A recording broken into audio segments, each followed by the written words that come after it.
भगवान श्री कृष्ण जब माता देवकी और पिता वसुदेव को कंस के चंगुल से छुड़ाने गए, तब उनकी उम्र 14 वर्ष थी।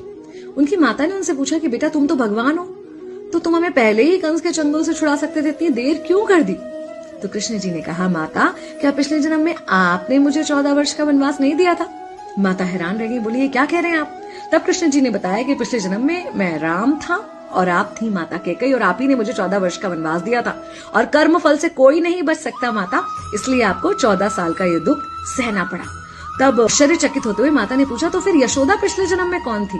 कृष्ण जी ने बताया, वो थी माता कौशल्या, जो 14 साल तक अपने पुत्र से अलग रही थी। उन्होंने उस दुख को सहा था, इसलिए इस जन्म में 14 साल मैं उनके पास रहा और मेरे साथ रहने का माता और पुत्र के प्रेम का सुख उन्हें मिला।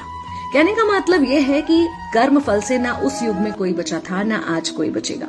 खुद भगवान भी कर्म फल से नहीं बच सकते, इसलिए अपने हर एक कर्म को बहुत सोच समझ कर कीजिए, क्योंकि जिसके भी खिलाफ आप कुछ गलत कर रहे हैं, उससे आपकी शत्रुता कुछ समय या शायद एक जन्म की है, लेकिन उसके साथ कुछ गलत करके आप अपने कई जन्म बिगाड़ सकते हैं।